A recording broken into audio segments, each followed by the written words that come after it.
ఓం నమః శివాయ శ్రీ మాత్రే నమః. ఈరోజు మనం షార్ట్ వీడియోలో ఒక అద్భుతమైన మంత్రం తెలుసుకుందాం.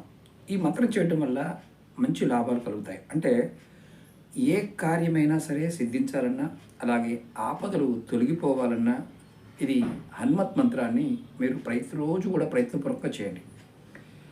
ఈ మంత్రాన్ని ముందు ఒకసారి 108 సార్లు అనుకోవాలి. ఏదైనా పని మీద వెళ్తున్నప్పుడు మరొకసారి 108 సార్లు అనుకోవాలి. ఈ మంత్రం చాలా తేలికైంది.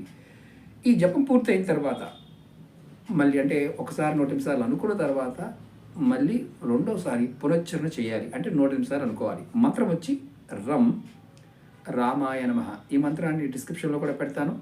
ఈ మంత్రాన్ని మీరు ప్రతిరోజు చేయటం వల్ల మీరు అనుకున్న ప్రతి కార్యం సిద్ధిస్తుంది. ప్రయత్నపూర్వకంగా చేయండి. ఆపదలు రాకుండా ఈ మంత్రం మిమ్మల్ని కాపాడుతుంది. అనుకున్న పనులన్నీ పూర్తవుతాయి. ప్రయత్నించండి, ఫలితం పొందండి. అలాగే మీకు ఈ వీడియో నచ్చిన లైక్ చేయండి, ఛానల్ సబ్స్క్రైబ్ చేసుకోండి.